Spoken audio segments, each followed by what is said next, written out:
So this is part 2 of Shadow Work Part 2. Welcome back, Collective. Thank you for coming back. Again, when I say there have been distractions, because people don't like the messages that I'm putting out, but they can try and stop the messages all they want. They're still going to be posted for you, Collective, because they are meant for you. But there's so much projection. And this was one of the last cards that came out before the video paused. And I was talking about these people who created this false narrative about you because they know that you are about to come into your abundance. Understand that they are not happy about the fact that you are figuring them out, that you are figuring yourself out, you are healing, because that takes away their power to project onto you. It's not personal. Understand that projection, many times others project their own pain onto you because they're not happy in their own lives. This situation is not personal, but rather an opportunity for compassion for yourself and the other person involved. Because, again, like I said, people who can judge others, who can slander people, gossip about them, project negative energy towards them, they are in their own type of pain that is much worse than probably what you're even dealing with, Collective. But they try to hide it because they're not ready to be courageous and face their own shadow. So they project it onto you and hope that you run away in fear, that you stop doing the work. That would make them happy. But this is not what we do on this channel. So even with all the distractions, with me trying to create these messages for you, I'm going to keep going because I know that it serves a purpose and I know the energy that is trying to stop it, but it doesn't matter. It can't be. It's going to reach the right people, and you're listening to me right now. Stop taking the blame by automatically thinking it's your fault in every situation, Collective. Have discernment of what you own, but also what isn't your problem. Okay? So, what does the cosmos want you to focus on this coming week when you are working through these soul lessons, finding closure for yourself? Yeah, co creation with spirit, collaboration. Spirit has your back. They're just waiting to hear from you, to connect with you, communicate with them. Yes. Cleanse your energy. Make sure you are cleansing your energy. And to cleanse your energy means to even just keep yourself from being around people in negative energy all the time. Okay. That is a huge way to keep your energy cleansed. Release. First message out, right? Release past burdens and embrace new beginnings. New beginnings. Release that weight. Spirit is just confirming so that you can find your own balance again. Yeah. Find balance to maintain harmony in relationships. Like I said, balance is needed, confirmation in relationships. These are just confirming what I've been telling you, Collective. Regain your own confidence. Yeah. Believe in your worth. You don't need to prove your worth by what you can do for other people. Love it. What else? Use your intuition. Yes. Listen to your intuition. It never lies to you. That gut feeling is always there for you, Collective. Okay, let me get you your animal spirits, and then I will do your past, current, and outcome spread as your bonus. Perseverance, the Ram energy, Aries energy. You have many gifts. No problem can withstand the power of your mind. With patience, you can reach your mountaintop. Never give up, and good luck will follow. You guys are going to make it through anything you decide is no longer fear. Yeah. You're destined for greatness, Collective. Elephant energy. Lots of abundance is waiting. Love is your strength. Leadership is your path. Your wisdom inspires everyone you meet. You can overcome any problem. You will naturally and easily achieve success. Fire, more fire energy, Aries, Leo, Sagittarius energy. The tiger, I choose to be unstoppable. My passion is my power. I am bold. I am brave. Mighty forces come to my aid. You are divinely protected. No matter what the energy projection is. Adventure. Yeah, it's time to step out on a new adventure.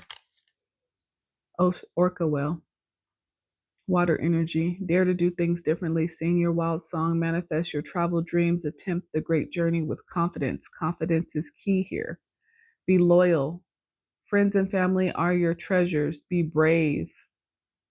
You are more powerful than you know, collective. All right, I'll get you one more. And you are magic. I love this one with the owl. Choose to know the truth because you can. Open your inner vision. You can see through the deception. Let the past go and make room for a better life. Rise up. Magic and wisdom are your birthright, collective. It's what you deserve. Continue to put in the work. All right, let me clean this up for you really quick and get you your past, present, and outcome spread from our new oracle here. Greatness. I love this one. Such a beautiful energy. This is how you should see yourself, collective, even as you work through your own fears.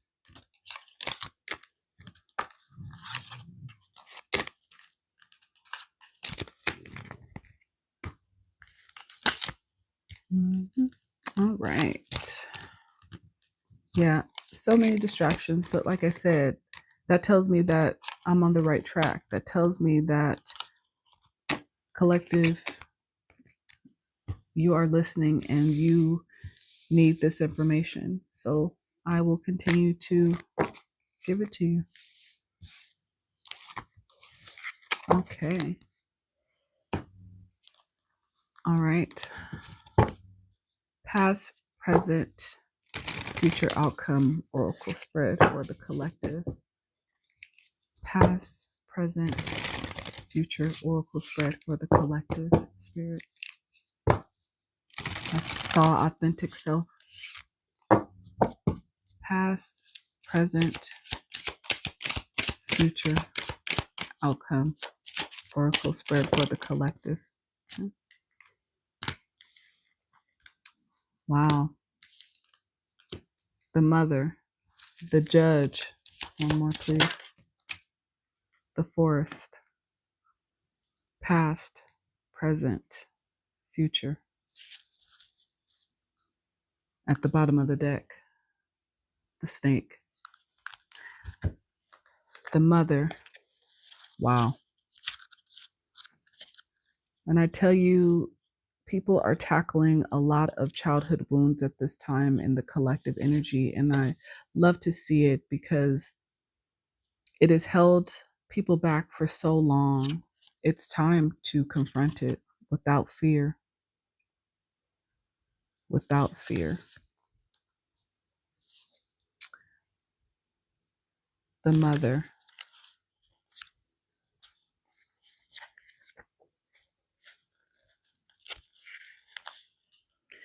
When we hear the word mother, we generally think of a nurturing, comforting, and loving presence. We describe our planet as Mother Earth, the source of abundant life. The people of the Andes revere Pachamama, a fertility goddess who embodies the spirit and essence of nature. The Greek goddess Gaia is another personification of the earth and the mother of all life, including the oceans and the universe. However, there is also a shadow side to motherhood. Not all relationships between children and mothers are carefree and loving. Like any other, they are littered with complications and misunderstandings. The way we were treated by our mothers resonates throughout our lives. Confirmation. This can be difficult to manage, but shadow work can help you heal in a considered way. Noticing triggers, for example, anger generated by your mother's behavior toward you as a child, can calm your emotions and help avoid conflict. Acknowledging that your behavior was also less than perfect, then owning it by apologizing frees you from guilt and builds a bridge with her. If her actions left or continue to leave much to be desired, it could be time to consider how it mirrors your own so you can adjust yours accordingly. You say, I choose to accept my mother for who she is. Again, a place of acceptance so that you can move forward. Forgiveness of yourself so you can move forward. Okay? The judge. The judge is human. To judge is human. We all have an inherent sense of what is right and wrong. Many of our values are learned in childhood from our parents and the stories we are told. In Greek mythology, characters are constantly punished for what the gods consider bad qualities, such as disrespect, greed, or envy. They sit in judgment over others because they feel superior. In the Christian faith, the dead rise on Judgment Day and are held accountable to God for their actions during their lives. There is a danger that we bring this lofty sense of right and wrong to the way we view others. It is tempting to criticize someone's behavior and feel superior, especially when we are not feeling great about ourselves. Confirmation. Judging others is like looking at your shadow self. Often their behavior mirrors your own, which is why you criticize it so harshly. So pause and reflect when you catch yourself being judgmental. It will give you insights into yourself and how you are feeling. Once you notice this, it is easier to stop judging and become more empathic. Putting yourself in someone else's shoes is far healthier than standing in judgment like the Greek gods.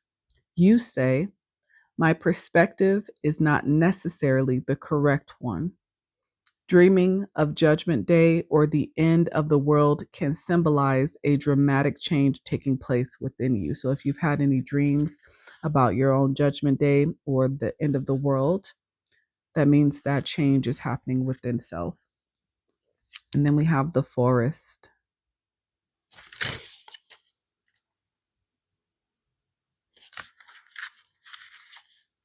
Venture deep into the forest and you enter a place of enchantment where trees whisper overhead, animals' movements rustle in the undergrowth. The air is filled with the scent of moss and fungi, and an owl hoots as it flies past in search of prey. Such a place can feel perilous, especially at night when unfamiliar creatures peer from the dark with glittering eyes. It is a realm far from the civilized world, especially if the Red Riding Hood or Hansel and Gretel, you wander from the path and get lost in its thorny undergrowth and shadows. This is the forest of fairy tales, which, according to Carl Jung, symbolizes the darker side of the unconscious, the impenetrable tangle where terror lies. But there is another, friendlier side of the forest, where its trees provide shelter and sanctuary, where animals present no threat. Druids gather in sacred groves, and elves, fairies, and shamans skip, dance, and drum beneath its branches. This is the forest of healing and transformation, where the imagination can expand and blossom, and where you can run wild and return to your primal self. Dreaming of getting lost in a forest means you could be on the threshold of venturing into the unknown, either in real life or on your spiritual journey. You say, I trust myself and know that I can always find my way home from the forest. In your past, your relationship with your mother, it mattered. The type of relationship you had with your mother affects you even now today in your adulthood. You may be in your present day somebody that is judgmental of others, but it's time to take the path of stepping in other people's shoes and being empathetic towards their behaviors because it is all that they know, to find a different perspective and stop being so judgmental when this can mirror something that maybe you're insecure about. And it's time to see the forest, the unknown, as something that can lead you back home to your true self rather than something to fear. There's nothing to fear. It's time to take a leap of faith, collective, to work on yourself, to figure out who you are authentically, even with the impressions that you have from childhood, from your mother, and how judgmental maybe they were with you. So now you feel the need to be judgmental about others. It's time to move on and find a different perspective about you, where you've come from, how you've grown up, and how you can get on path to healing that. All right, collective, that is what I have for you. Thank you for joining me on part 2 of Shadow Work Part 2 with all the distractions. Thank you so much for being here. I always pray the messages are purposeful, useful for you. I hope that you join me in Shadow Work Part 3. But if this is where I leave you, hit that like button, comment, share, subscribe, and follow me. But until next time, you guys, bye.